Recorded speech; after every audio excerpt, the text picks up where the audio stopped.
The stars were burning. At least, that's what it looked like from the bridge of the human warship, Phoenix. Captain Jake Morrison pressed his face against the thick glass window and watched as another Federation fleet ran away from the monster. That had been destroying everything in its path for 3 long years. The creature was huge. Bigger than any spaceship Jake had ever seen. It stood 40 feet tall, and its skin was made of crystal that glowed with different colors. When laser beams hit it, the light bounced off like sunlight on water. When missiles exploded against its body, it just shook them off like a dog shaking off raindrops. "Sir, we're getting a message from Admiral Lisa Campbell," said Lieutenant Ryan Torres from his seat at the communications desk. His voice was shaking a little. Even the bravest soldiers were scared of this thing. Jake turned away from the window. "Put her through." The Admiral's face appeared on the main screen. Her usually neat uniform was wrinkled, and her hair was messy.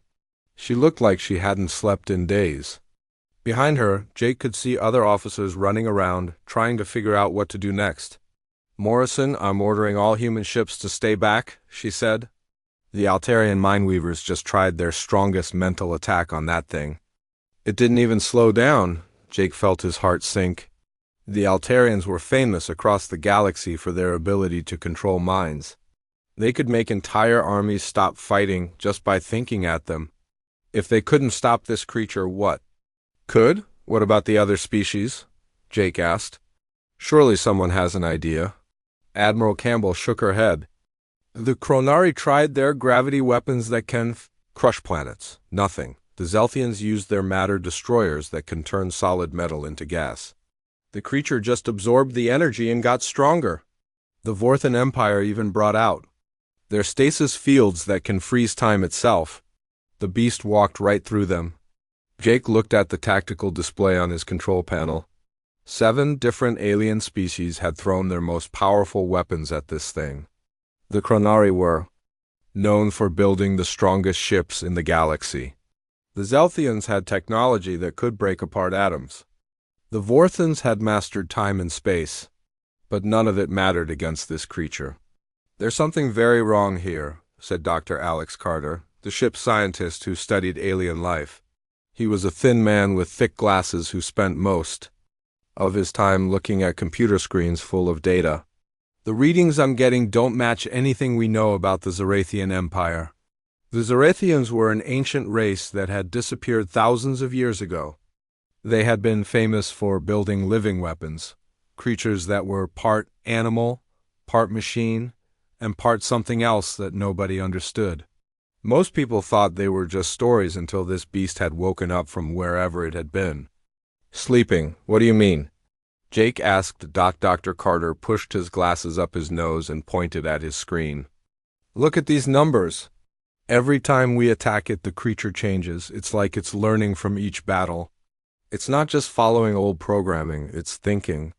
Jake felt a chill run down his back. A weapon that could learn was bad enough, but a weapon that could think for itself was terrifying. On the main screen, they could see the creature turning its massive head toward the human fleet. It had 3 eyes, each one as big as a small spaceship. They glowed with a soft blue light that somehow seemed to look right through the metal walls of their ship and into their souls. "It's looking at us," whispered Lieutenant Torres, the creature's mouth opened, and a sound came out that no human words could describe. It wasn't exactly a roar like a lion or a scream like a bird. It was something deeper, something that seemed to come from the very center of the universe. The sound traveled through space even though there was no air to carry it. Every person in the human fleet felt it in their bones. Jake's hands were shaking as he gripped the arms of his captain's chair. He had fought in dozens of battles against pirates and hostile aliens. He had seen his friends die and had nearly died himself more times than he could count. But he had never felt fear like this. "Sir," said Torres, his voice barely above a whisper, "it's moving toward us." The creature began to walk through space as if it were walking on solid ground. Each step covered miles. Its 6 legs moved in perfect rhythm, like a dance that had been practiced for thousands of years. The crystal scales on its body shifted colors, from blue to green to red to purple, creating patterns that hurt to look at directly. All ships. Prepare for defensive action, Jake ordered, though he knew it was useless. If the combined might of 7 alien species couldn't stop this thing, what chance did the humans have? The creature was getting closer. Jake could see details now that made his stomach turn. The crystals on its skin weren't just pretty decorations. They were filled with some kind of energy that pulsed like a heartbeat. Its eyes didn't blink like normal eyes. They just stared with an intelligence that was old and alien and completely beyond human understanding. "Captain," Dr. Carter called out, "I'm reading massive energy buildup in the creature's core. I think it's about to—" The creature's mouth opened again, and this time light came out instead of sound. Not the clean white light of a laser, but something that seemed to be made of liquid fire. The beam swept across space and touched the edge of a Federation battleship. The mighty vessel, which had armor thick enough to protect it from nuclear explosions, simply melted away like ice cream in the sun. "Dear God," someone whispered. Jake watched as the creature continued its slow march toward them. It wasn't hurrying. It didn't need to. It had all the time in the universe, and it knew that no one could stop it. Double quote, "Sir, what are your orders?" Torres asked. Jake looked around his bridge at the faces of his crew. These were good people. They had families back on Earth. They had dreams and hopes and fears just like everyone else. They didn't deserve to die here, so far from home, against something that couldn't be fought or reasoned with, but they were here anyway. Because sometimes that's what being human meant. Sometimes you had to stand up to the impossible, even when you knew you couldn't win. "Hold position," Jake said quietly. "If that thing wants to go through us, it's going to have to work for it." The creature was close enough now that Jake could see his own ship reflected in its massive eyes. The Phoenix was a good ship, with strong weapons and brave crew. But next to this ancient monster, it looked like a toy. The creature stopped walking and tilted its head to one side, as if it were curious about these small humans who weren't running away like everyone else. Its 3 eyes focused on the Phoenix, and Jake felt a presence touch his mind, not violently like an attack, but gently, like someone looking through a window. For just a moment, Jake thought he felt something unexpected from the creature. Not anger or hunger or the desire to destroy, something else. Something that almost felt like sadness. Then the moment passed, and the creature opened its mouth again, preparing to end the small human ship that dared to stand in its way. The transport ship Mercy was packed with people. Captain Ben Rogers had never seen so many scared faces in one place. The ship was built to carry maybe 200 passengers, but they had over 300 crammed into every available space. People sat on the floor, leaned against walls, and held their children close. Ben wiped sweat from his forehead as he checked the ship's systems for the 10th time in an hour. Everything was running at maximum power, but it still didn't feel like enough. Behind them, the monster that everyone called the Warbeast had just destroyed another Federation fleet. Now it was coming their way. "Captain, we've got a problem," called out Chris Martinez from the pilot's seat. Chris was young, maybe 25, and this was his first time flying refugees. His hands shook as he pointed at the radar screen. The creature just broke through the defense line. "It's heading straight for us." Ben looked at the screen and felt his heart drop. The red dot that represented the Warbeast was moving fast, much faster than their old transport ship could go. At this rate, it would catch up to them in less than 2 hours. "What about the other ships?" Ben asked. "The military vessels are falling." "Back," Chris said. "Admiral Campbell ordered all combat ships to retreat to the inner planets. We're on our own." Ben closed his eyes and took a deep breath. He had been flying transports for 15 years, carrying supplies and people between the outer colonies. He had seen pirates and asteroid storms and engine failures. But he had never faced anything like this. In the passenger area, Dr. Nina Walsh was trying to keep everyone calm. She was a doctor who had worked on Colony 7 for 8 years, taking care of the families who lived there. She knew most of these people personally. She had delivered their babies, treated their injuries, and listened to their problems. Now she was trying to help them survive the worst thing that had ever happened to them. "Please stay in your seats," she said, moving through the crowded space. "We're going to be fine." The captain knows what he's doing, but Dr. Walsh didn't really believe her own words. She had seen the reports from the other colonies. The Warbeast didn't just destroy ships and buildings. It seemed to know exactly how to cause the most fear and panic. Some people said it could read minds. Others thought it fed on terror itself. Near the back of the ship, a small girl sat quietly by herself. Her name was Katie Sullivan, and she was 8 years old. She had been found in the ruins of Research Station Alpha after the Warbeast had passed through that sector. Her parents had been scientists studying ancient alien artifacts. They hadn't survived. Katie was different from the other children on the ship. While the others cried or clung to their parents, she seemed calm. She stared out the small window next to her seat, watching the stars go by. Her blonde hair was messy, and her clothes were dirty from the evacuation, but her blue eyes were bright and curious. "Are you okay, sweetheart?" Dr. Walsh asked, sitting down next to Katie. Katie nodded. "I'm fine. Are you scared?" The question surprised Dr. Walsh. Adults were supposed to comfort children, not the other way around. But there was something about Katie that made her feel a little better. "A little bit," Dr. Walsh admitted, "but I know we're going to be okay." Katie looked out the window again. In the distance, they could see flashes of light where the Federation ships were fighting the creature. Each flash meant another battle, another defeat. "What's that big thing out there?" Katie asked. Dr. Walsh looked where Katie was pointing. The Warbeast was still too far away to see clearly, but its presence could be felt. The ship's sensors were picking up strange energy readings, and some of the more sensitive passengers were starting to feel sick. "It's something very dangerous," Dr. Walsh said carefully. "The grown-ups are trying to stop it so it can't hurt anyone." Katie frowned and pressed her face against the window. "It doesn't look mean. It looks sad." Dr. Walsh blinked in surprise. "Sad? What do you mean?" "I don't know," Katie said. "It just looks like it's lost.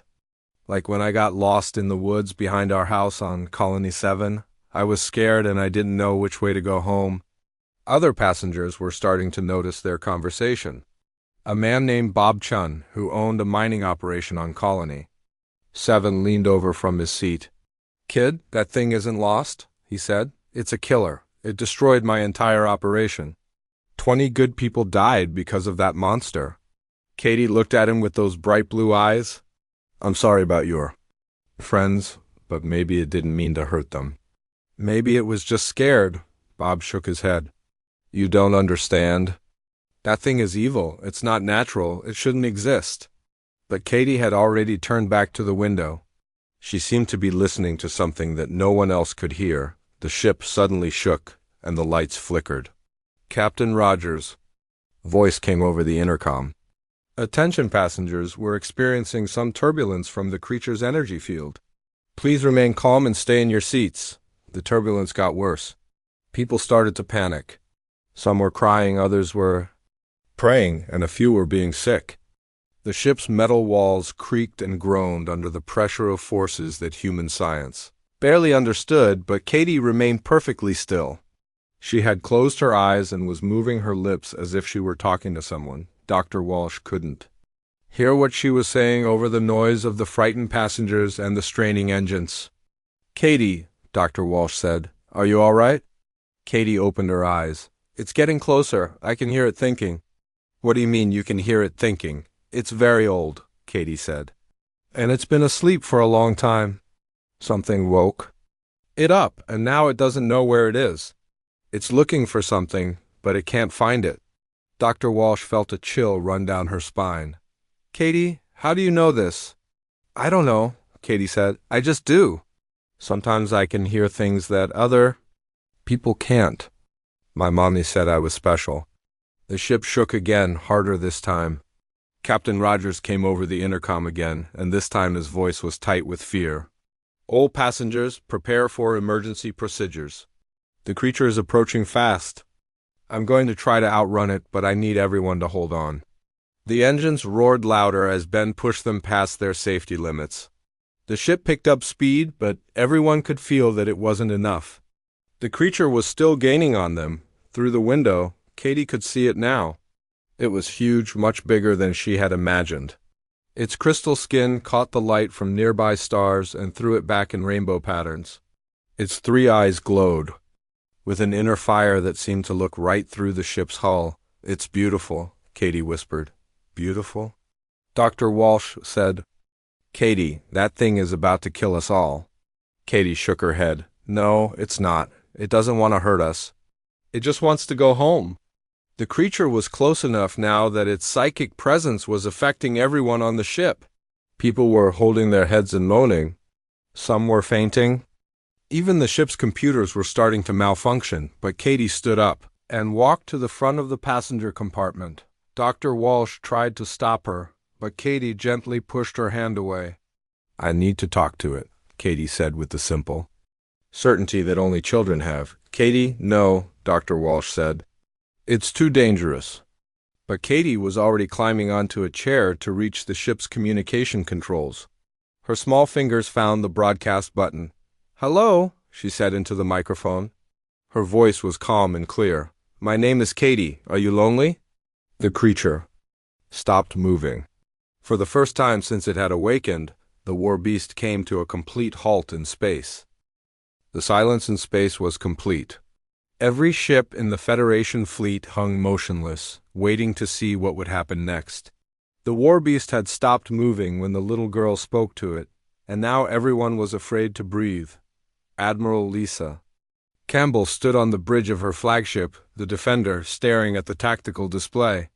She had been fighting wars for 30 years, but she had never seen anything like this.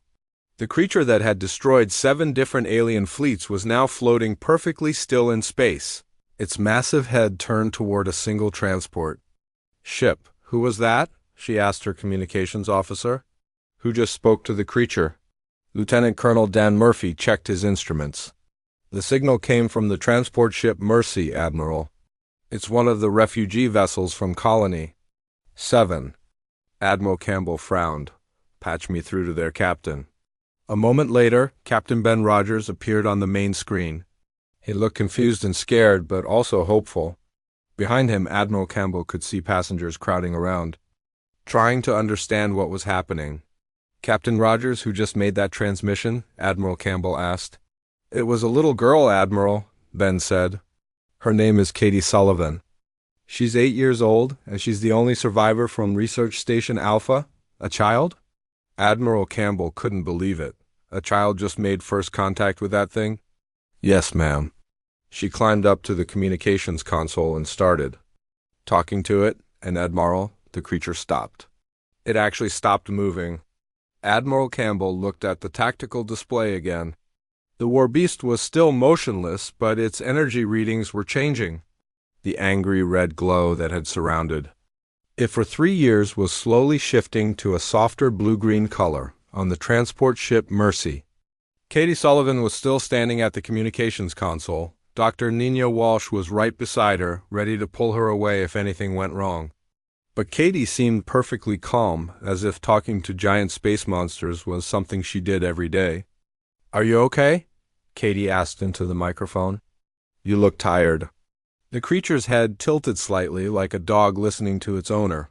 Its 3 massive eyes focused on the small transport ship, and everyone inside could feel its attention, like a warm presence in their minds.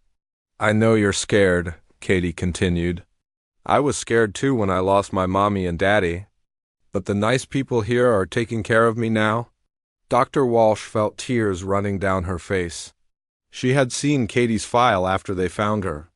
The girl had been alone in the ruins of the research station for 3 days before the rescue team arrived. Her parents had been killed when the Warbeast passed through that sector, but somehow Katie had survived. "Katie," Dr. Walsh whispered, "what are you doing?" "I'm talking to it," Katie said simply. "It's not mean. It's just lost and confused, like I was." On every ship in the fleet, people were listening to the little girl's voice. Hardened soldiers who had fought in dozens of battles were crying.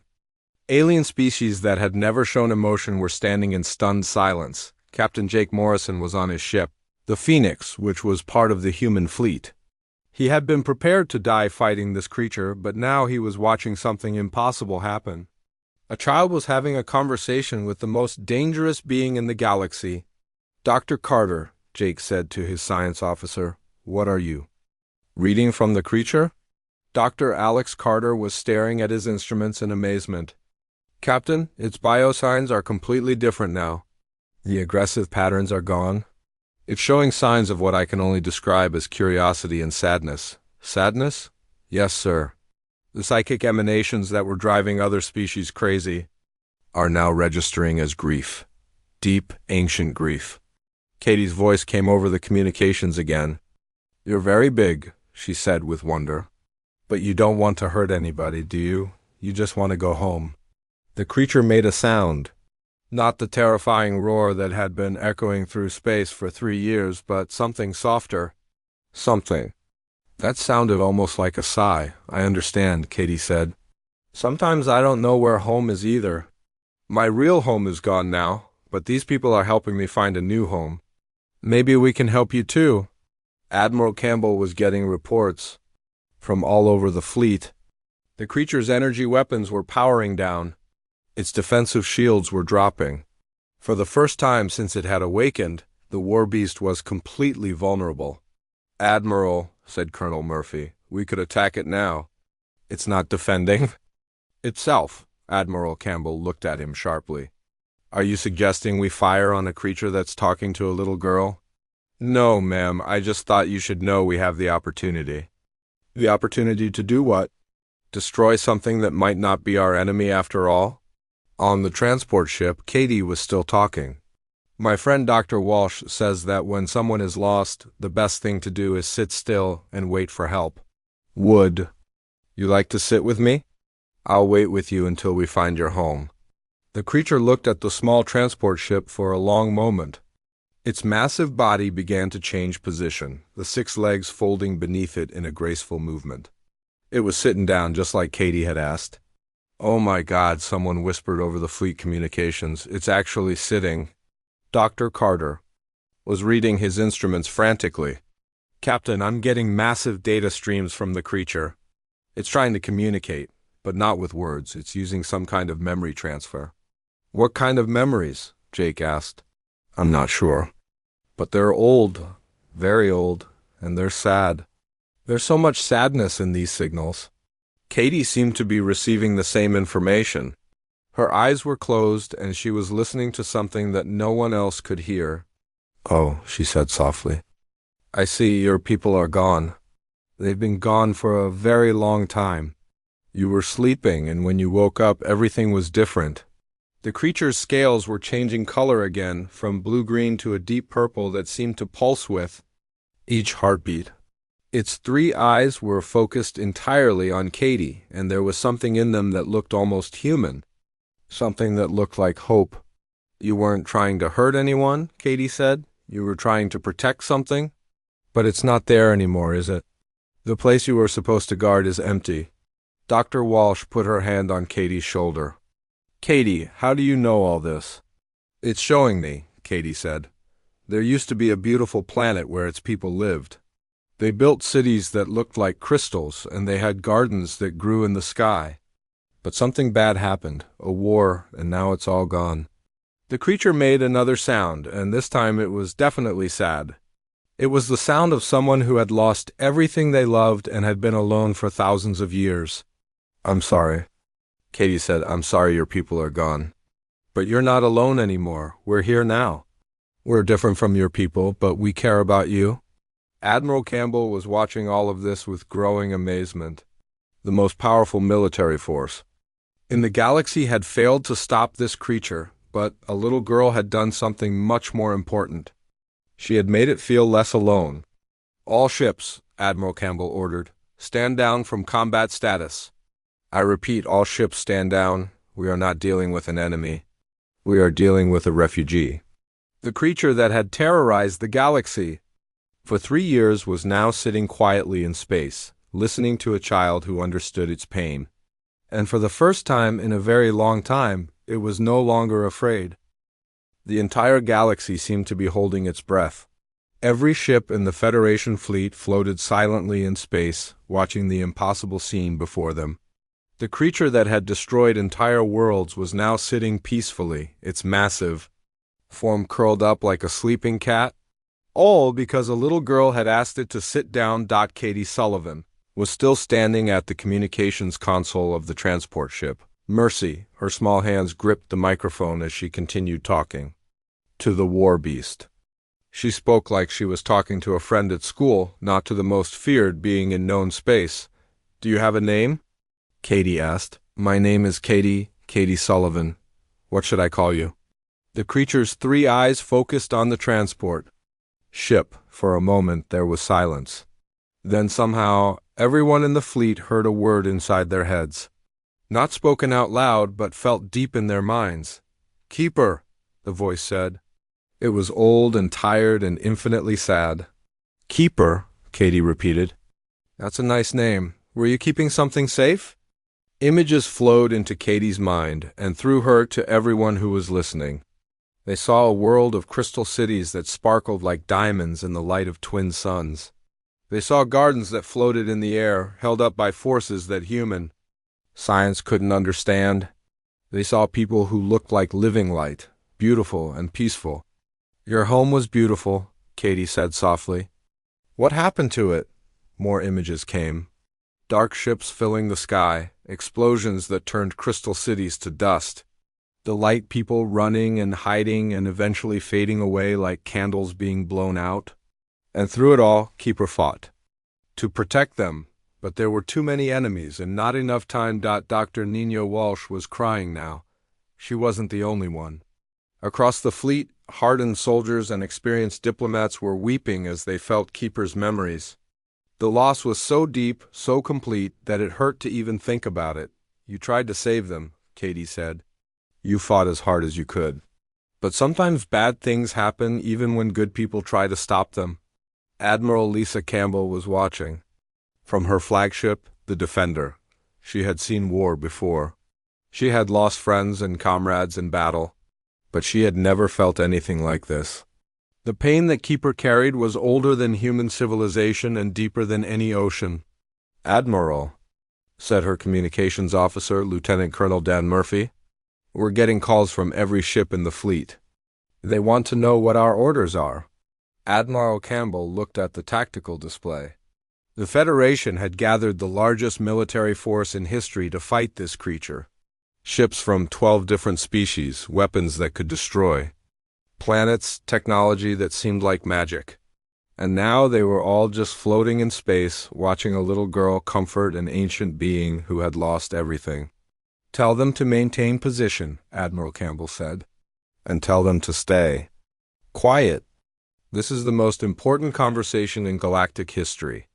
On the transport ship, Katie was still talking to Keeper. After your people were gone, what did you do? The answer came as more images and feelings.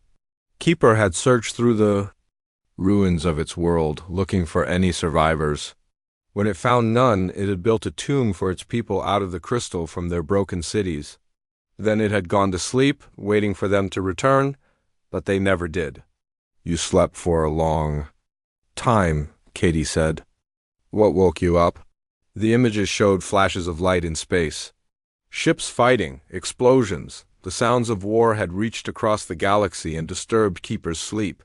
When it woke up, the world was full of strangers, humans and aliens that Keeper had never seen before. In its confusion and grief, it had thought they were the same enemies that had destroyed its people. You thought we were the bad guys, Katie said. That's why you were fighting everyone. You were trying to protect your people's memory. Captain Ben Rogers was standing behind Katie, listening to every word. He had been flying transport ships for 15 years, but he had never carried cargo as precious as this little girl. She was doing something that all the weapons and technology in the galaxy couldn't do. She was healing a broken heart. Katie, Dr. Walsh whispered, ask it if it's hurt. Katie nodded.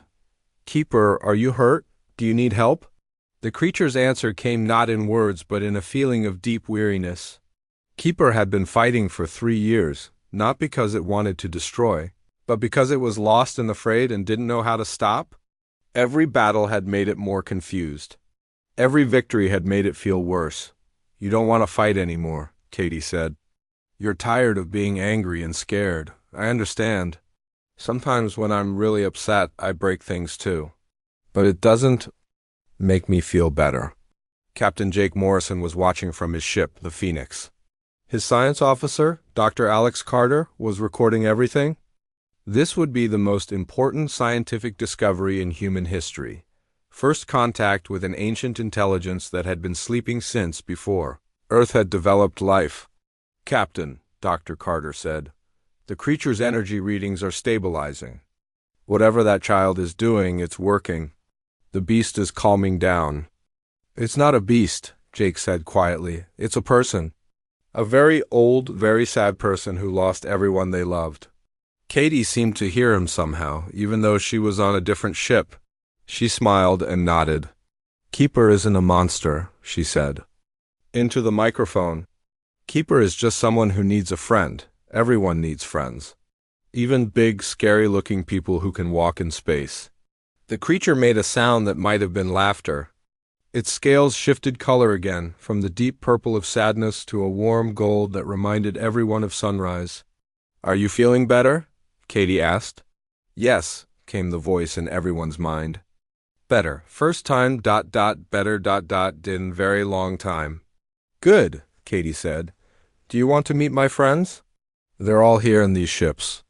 Some of them are humans like me, and some of them are different kinds of people, but they're all nice." "Admiral."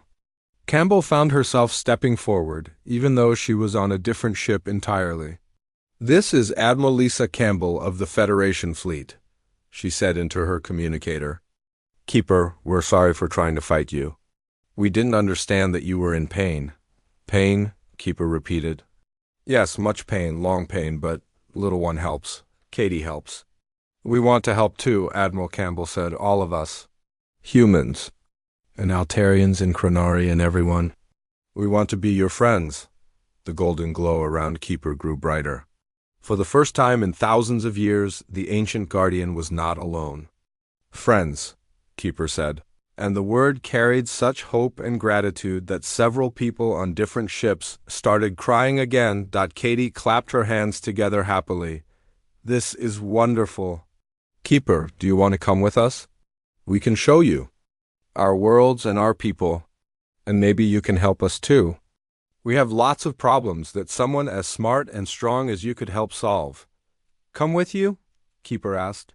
"Sure," Katie said. "You don't have to stay here by yourself anymore. You can travel with us and see new places and meet new people.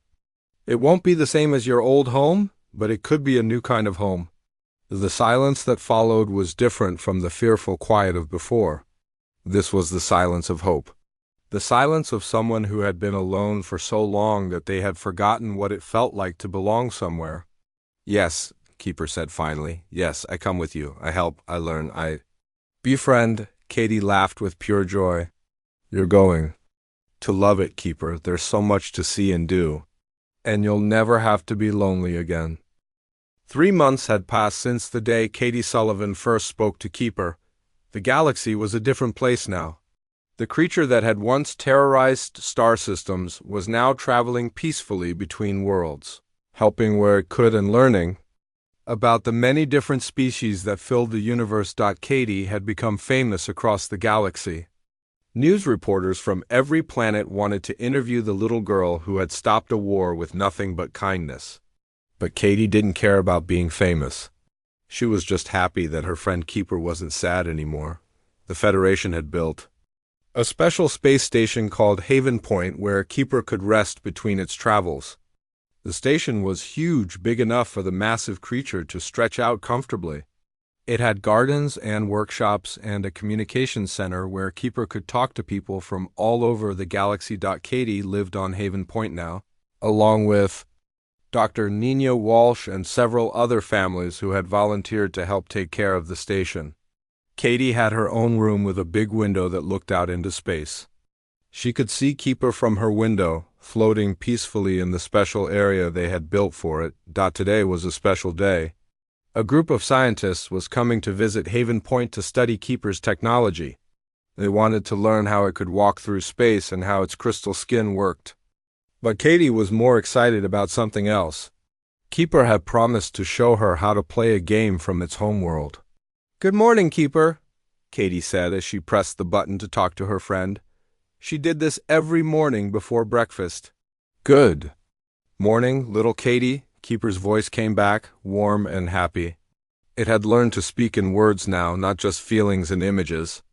"Are you ready for our game today?" "Yes," Katie said, bouncing on her toes. "What's it called again?"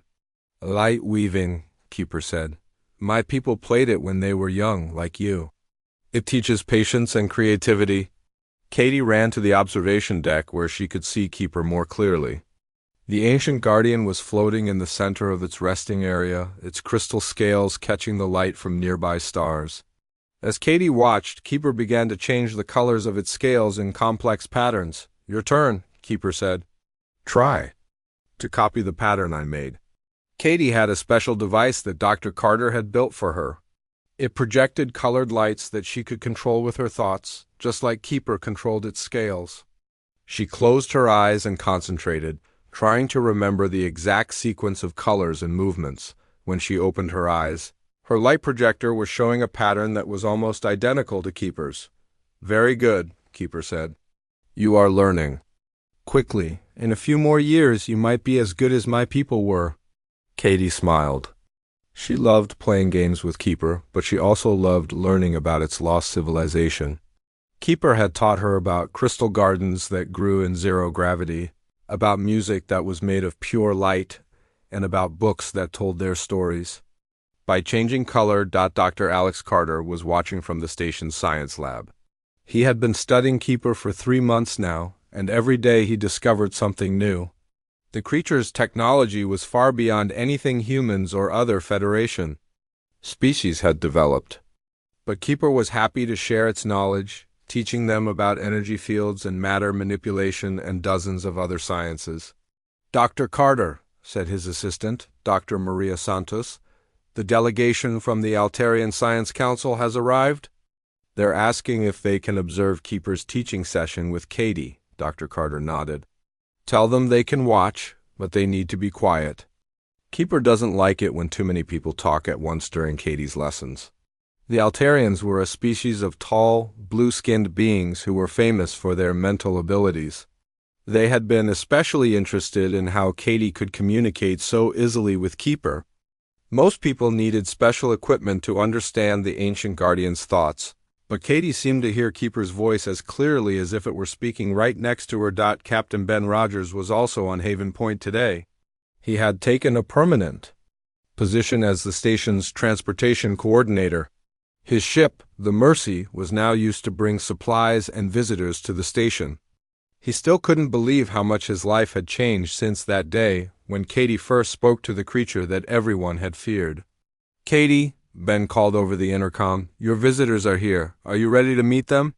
Katie looked out at Keeper. "Can the visitors play light weaving too?" "If they wish," Keeper said. "But remember, different species see colors differently. What looks blue to you might look green to an Altarian," Katie laughed. "That's okay. It will make the game more interesting." The delegation arrived at the observation deck a few minutes later. There were 3 Altarians, 2 humans from the Federation Science Council, and 1 Chronari engineer who was interested in how Keeper's crystal skin could repair itself when damaged. Dr. Yellen Seth, the leader of the Altarian delegation, bowed respectfully to Katie. "Young Katie Sullivan, it is an honor to meet you. Your courage and wisdom have brought peace to the galaxy." Katie blushed. "I just talked to Keeper like I would talk to anyone else. It wasn't really brave." "That is exactly why it was brave," Dr. Yalen Seth said. "When everyone else saw a monster, you saw a friend. That takes a special kind of courage." Keeper's voice filled the observation deck. "Katie has taught me much about your species. Humans have a gift for seeing the good in others, even when others cannot see it themselves." The Chronari engineer, a short, stocky being with rocky skin, stepped forward.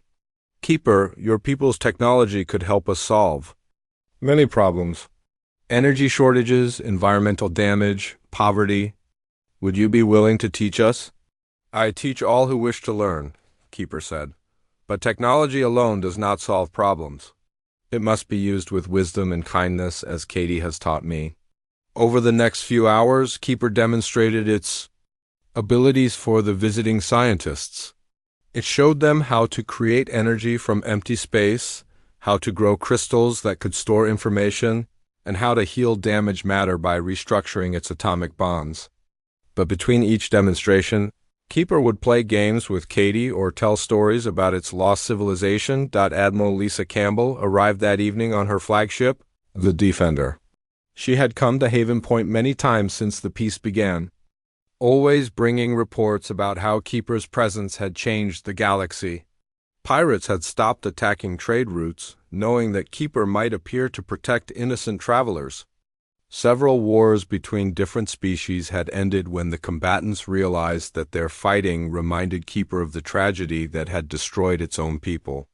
"Katie," Admiral Campbell said as they shared dinner in the station's cafeteria, "I have some news. The Federation Council has voted to make you our official ambassador to Keeper." Katie nearly choked on her fruit juice. "Ambassador? But I'm only 8 years old." "Age doesn't matter when it comes to friendship," Admiral Campbell sighed. "You understand Keeper better than anyone else in the galaxy. The job comes with a very nice salary in your own spaceship when you're old enough to pilot it." Katie looked out the window at Keeper, who was resting peacefully in its special area. The ancient guardian's scales were glowing softly with a warm, golden light that meant it was happy and content. "Do I have to wear fancy clothes and go to boring meetings?" Katie asked. Admiral Campbell laughed. "Only if you want to. Mostly, your job would be to keep doing what you're already doing. Be Keeper's friend, help it understand our galaxy, and help us understand what it means to be truly kind." Katie thought about it for a moment. "Okay," she said. "But can Dr. Walsh stay with me? And can Captain Rogers keep bringing me books from Earth? And can I still play light weaving every morning?" "All of that and more," Admiral Campbell promised. That night, as Katie was getting ready for bed, she talked to Keeper one last time.